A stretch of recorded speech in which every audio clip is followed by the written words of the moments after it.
smoking a cigarette and learning about meditation. It's pretty beautiful out today. I love the ocean, the vastness of it and how small it makes you feel in comparison. And sometimes I forget, man, there's an ocean right here, man. I know I sound like a hippie, but it's a fact. And we sometimes forget to look at things with fresh eyes, so to speak. And on that, when you hear about meditation from someone like Krishnamurti, a great teacher, it's really underwhelming at first,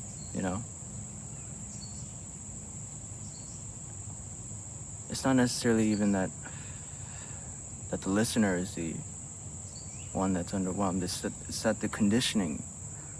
It's like you're comparing what he's saying, you're skeptical, you're not seeing the fact that the conditioning is coming and it's blurring the actual listening of it. And so it's actually really difficult to understand him right away. But if you go far and you listen to his dialogues with a scientist named David Bohm or a teacher named Alan Anderson, you realize they're kind of scientists in themselves, and they're looking into the human mind. Instead of breaking everything up and looking at everything in terms of a molecule or the particles, they're exploring the realm that is fundamental to us. And it's difficult to kind of listen along or even think along, but it's not difficult when people want to work together. People who want to work together can do incredible things. Scientists that want to study together can do incredible things because they truly listen to each other objectively. But it's really hard to be objective within yourself.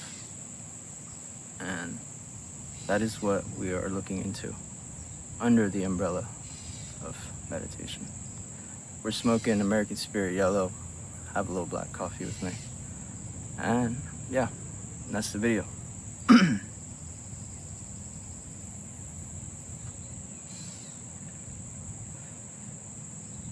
Before we go to what meditation might be, because we are really learning together, I'm talking about it then, not really exploring, but genuinely learning together. It's an invitation. You have to see that at the organism level, the human level, it's security, man. The brain needs security. You need security. And so we find security in money. We find security in status. We find security in a title. We find security in a job or a house. But you need security. Without it, you're not going to be able to function.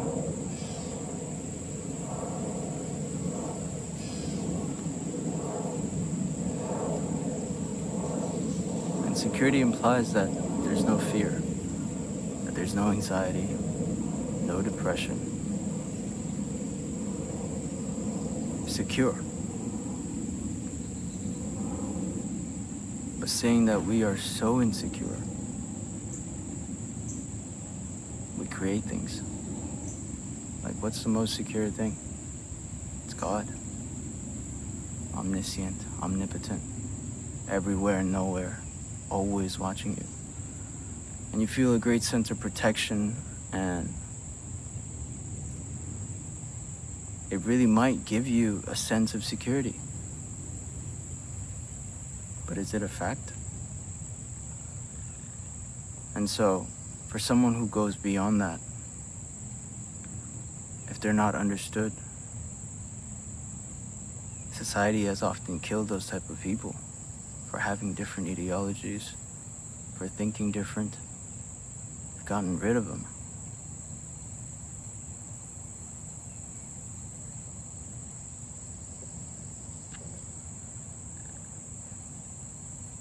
So at first we need to see that you need security. And so the importance of meditation is in daily life, moment to moment, every second, not letting a single thought pass by. And so it really just means to know yourself. Not to know the ego or to know the self, but really know what's taking place. Unfortunately, meditation has a bad rep now, has different sects. Similar to religion, there's Zen meditation, transcendental meditation, Kundalini yoga, and there's other, whatever name you can apply to it.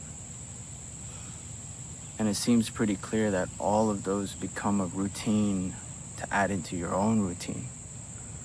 And so we're repetitive, we're like robots. And so it's no wonder that these scientists say, like, we're living in a simulation, man. What if we are the robots, And then there's arguments about determinism and free will and all that stuff. I just feel like it loses the point, man. And so someone like Krishnamurti comes around and he says, observer is the observed, the thinker is the thought. And you might miss the point of that. So we'll explore that topic in a way we can. And we'll explore it kind of like this.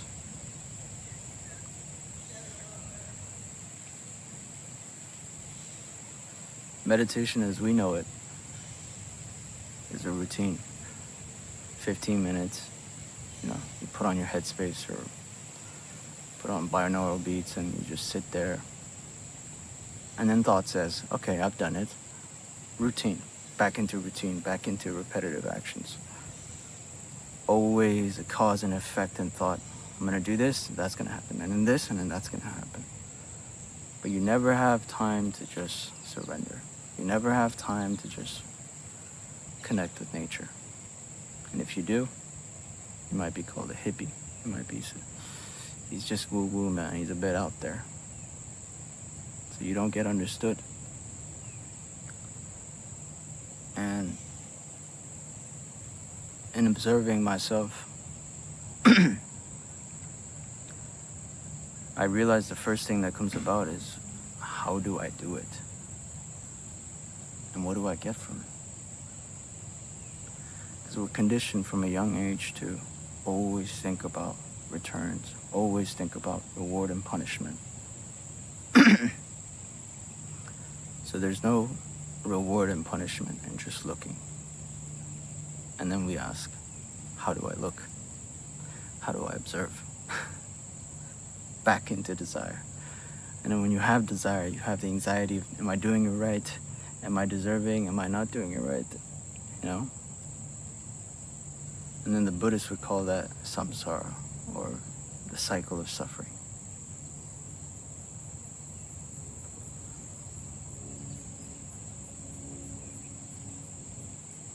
So meditation is not repetition. Meditation is not a routine. Meditation is not something you say, I do it, I've done it, I saw something, and then wanting that back. When thought comes down, your thoughts calms down, you may have an insight, you may have a sense of aliveness in everything. And then the brain remembers it and wants it back again. So it's really difficult to meditate. So I would suggest start with something like this. Life is relationships. In relationships, see what comes out. Your reactions, your irritations, the reflex.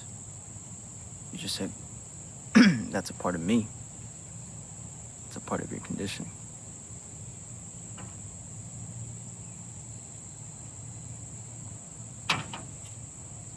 And that conditioning is so strong that it feels like we're truly in control. And so that feeling of not being in control is terrifying. So meditation is terrifying to most. And it is terrifying to sit in a room with yourself with your own thoughts. So you just escape.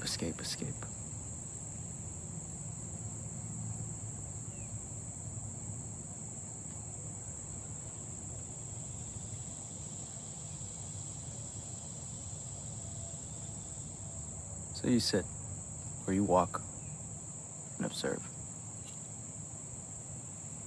And in observing, you notice all the fears you have. Everything you say you are, but you really know it's not true.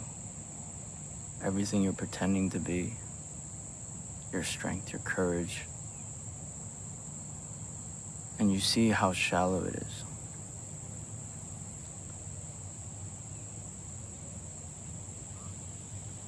And in that, there's a sense of thought always interjecting. Okay, what next? Okay, what is this? Is it just sit? Am I just supposed to sit here? And so thought never quiets down. And thought needs security. So it's always trying to occupy itself. And even thought is so clever. It will say, let me help you in meditating. Let me help you figure it out.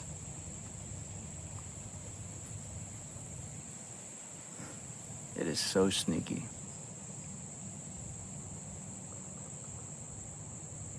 So meditation isn't repetition. It's not something you do. It's not a routine. It's your life. Every second, every moment.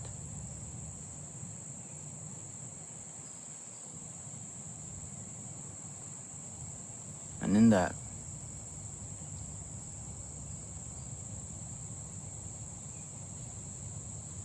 it quiets down.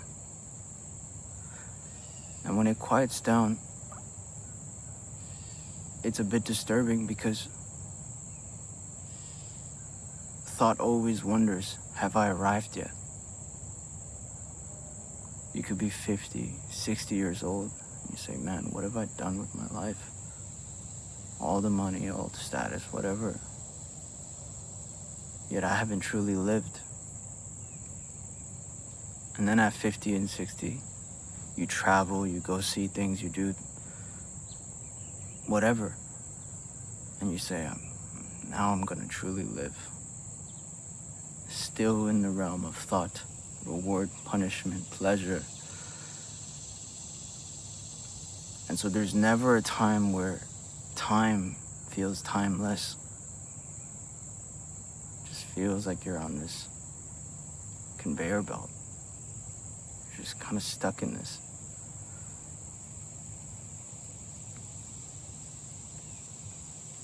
So you see a thought come up that says, meditation, I'm gonna do it. And implied within it is concentration. I'm not gonna think about anything else, my work, nothing, I'm just gonna meditate.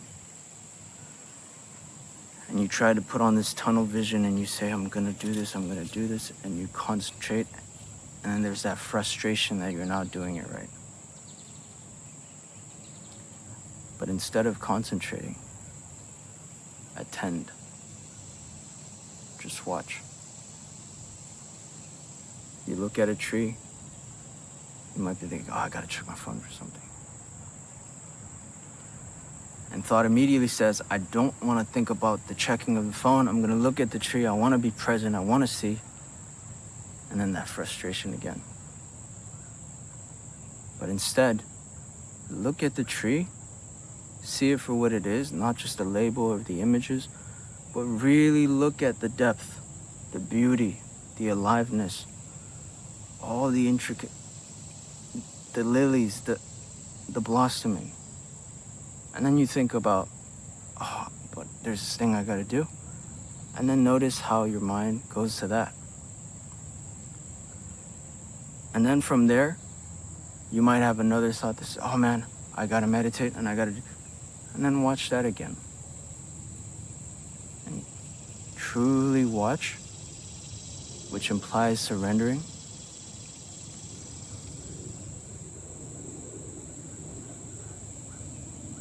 and watch it go, one by one by one by one by one.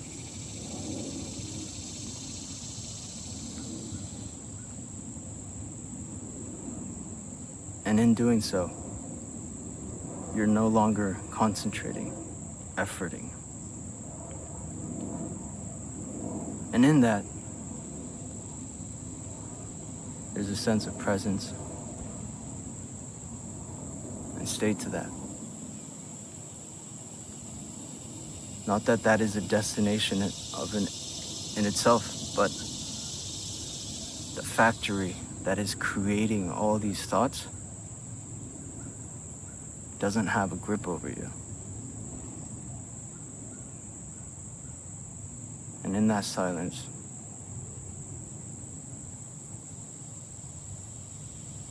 you look at things with fresh eyes. Nothing is a routine anymore. And everything has intention behind it. However simple, however boring to you, has its right place.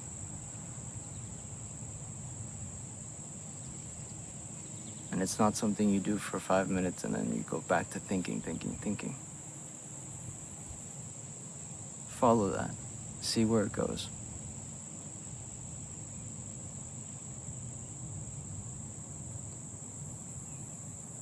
And in that presence, you don't think about your problems, my desires, what I want to be, the me who's suffering.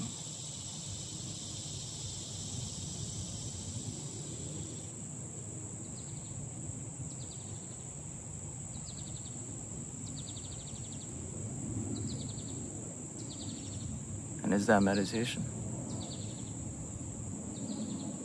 It's an invitation for you.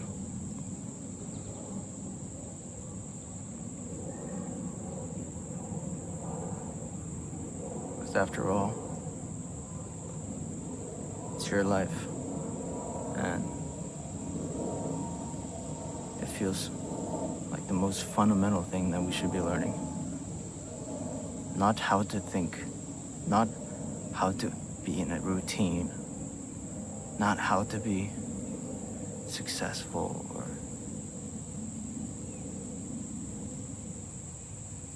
because we've all done that. But very few have truly done this.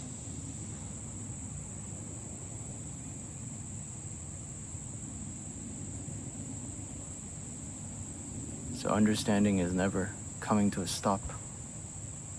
You're always learning something new.